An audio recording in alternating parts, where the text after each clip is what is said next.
అందరికీ జై తెలంగాణ. వేదిక మీదున్న పెద్దలందరికీ, వేదిక కిందున్న పెద్దలందరికీ ఈరోజు తెలంగాణ రాష్ట్ర ఆవిర్భావ వేడుకలను గొప్పగా జరుపుకోవడానికి ఇక్కడికి వచ్చిన బీఆర్ఎస్ పార్టీ కార్యకర్తలందరికీ, అదేవిధంగా మరి మీడియా మిత్రులందరికీ కూడా మరొకసారి ధన్యవాదాలు తెలుపుతూ, మరి సమయం చాలా తక్కువగా ఉంది కాబట్టి నేను రెండు విషయాలు మాత్రమే చెప్పి ముగిస్తాను. మొట్టమొదటి, ఇంత గొప్ప రాష్ట్రం కేసీఆర్ గారి ఆలోచన విధానం మేరకు ఈరోజు దేశంలో గొప్ప రాష్ట్రంగా అవతరించిన తెలంగాణ రాష్ట్రం వెనుక లక్షలాది మంది త్యాగం ఉంది, వేలాది మంది అమరవీరుల త్యాగం ఉన్నది. దయచేసి మనమందరం కూడా ఈ త్యాగాన్ని గుర్తు చేసుకోవాలి. అమరవీరుల త్యాగాన్ని ప్రత్యక్షంగా చూసే అదృష్టం నాకు కలిగింది. నేను ఉస్మానియా యూనివర్సిటీలో స్పెషల్ ఆఫీసర్గా ఉద్యమం మలిదశలో ఉన్నప్పుడు సిరిపురం యాదయ్య త్యాగం, వేణుగోపాలరెడ్డి త్యాగం, ఇశాంత్ రెడ్డి త్యాగం, మరెందరో అమరవీరుల త్యాగాలను చూడడం, ఆ త్యాగాలు జరిగినప్పుడు ఇక్కడ వేదిక మీద కూర్చున్న పెద్దలు హరీష్ రావు గారు, మరెందరో నాయకులు అక్కడికి వచ్చి మరి ఆ విద్యార్థుల శవాలను మోసిన ఏదైతే ఉందో ఆ పోరాటానికి నేను ప్రత్యక్ష సాక్షిని. అయితే మిత్రులారా, తెలంగాణ వచ్చి 10 సంవత్సరాలైంది, 11వ సంవత్సరంలో ఉన్నాం మనం ఇప్పుడు.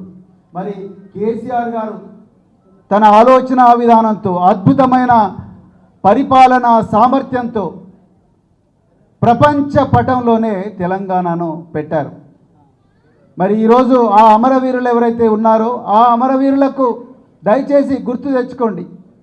ఆ అమరవీరులకు ఈరోజు దేశంలోనే అత్యద్భుత కళాఖండంగా ఈరోజు కేసీఆర్ గారు తయారు చేసిన సెక్రటరియట్ ముందు నిలబడే అవకాశాన్ని వాళ్ళు కోల్పోయారు.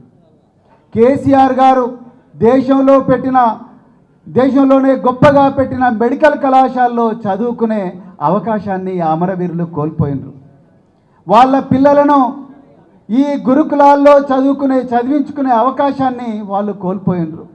ప్రపంచంలోని అత్యంత గొప్ప ఇరిగేషన్ ప్రాజెక్టుగా పేరొందిన కాళేశ్వరాన్ని చూసే అవకాశం వాళ్ళు కోల్పోయినరు. ఆ నీళ్లు పారిన నేలలో మొలకెత్తిన విత్తనాలను తినే అదృష్టాన్ని ఆ అమరవీరులు కోల్పోయినరు.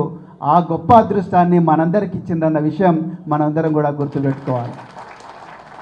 ఇక రెండవది, చివరి పాయింట్ నేను ఒక్కటే చెప్తున్నప్పుడు పెద్దలు వినోద్ కుమార్ గారు చెప్పారు, నేను మళ్ళొక్కసారి రిపీట్ చేస్తున్నా. ఈరోజు అంత గొప్పగా పోరాడి సాధించుకున్న తెలంగాణను ఈరోజు కాంగ్రెస్ ద్రోహులు ఈరోజు మళ్ళీ తాకట్టు పెట్టే ప్రయత్నం చేస్తున్నారు. అంతర్జాతీయ విపణిలో, దేశ విపణిలో తెలంగాణ తల్లి అంగాంగాన్ని తాకట్టు పెట్టే కుట్రను ఇలా కాంగ్రెస్ ఇక్కడ కేంద్రంలో బీజేపీ చేస్తూ ఉన్నది.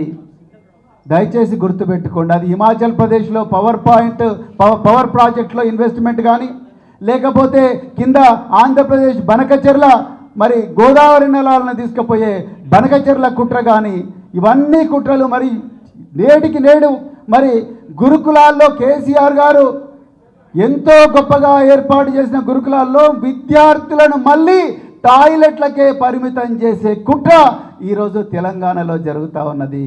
దీనందరం ఈరోజు సందర్భంగా మనమందరం కూడా ప్రతినప్పుని ఈ కుట్రలను అడ్డుకోవాలంటే మనమందరం కూడా గ్రామాన ఈ మిగిలిన 3 సంవత్సరాలు ప్రతి ఒక్క కార్యకర్త కూడా గ్రామాన పోయి ఈ కుట్రను బయట పెట్టినాడే మనం నిజంగా కేసీఆర్ గారి ఆలోచన విధానం ప్రకారం